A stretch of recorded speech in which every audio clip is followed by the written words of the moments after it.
very good morning. This is your mathematics class. Today we will talk about some another theorem of your circle chapter.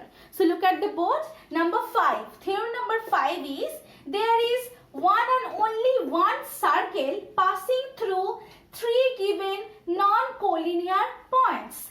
What is non-collinear? First of all, we have to remember about what is collinear point. Collinear means when there is many points in one particular line. That means if I draw a line, there are many points on this line. These all points are called collinear because all are situated in one common line. Then what is non-collinear? Non-collinear means when their points are in not one single line. Just like that. These are called non-collinear points. So theorem 5 is if there are some non-collinear points, then it is said only one circle can pass through this non-collinear point. So if there are some non-collinear point, only one circle can passing through three given non-collinear points. If there are three non-collinear points, only one circle can passing through it. Okay.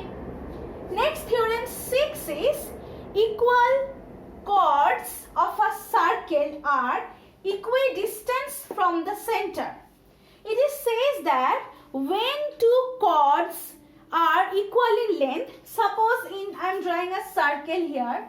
There are two chords, both are same length, equal chords. If the value of the chords are same, then it is said that both are in equidistance from the center. Both are at equidistance from the center. This is theorem 6. So when the value of the chord will be equal, we can say that both chords are at the same distance from the center of the circle. Okay. Now theorem 7. Theorem 7 says that if chords are equidistant from the center of a circle are equal in length.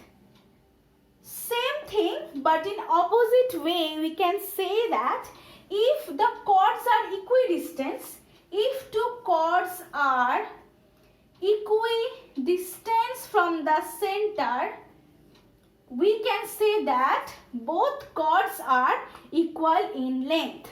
So both theorem are totally connected. Now here it says if the length of the chords equal, we can say both are in equidistance from the center. And here it says if the distance from the center are equal, then we can say that both chords are equal in length. Okay.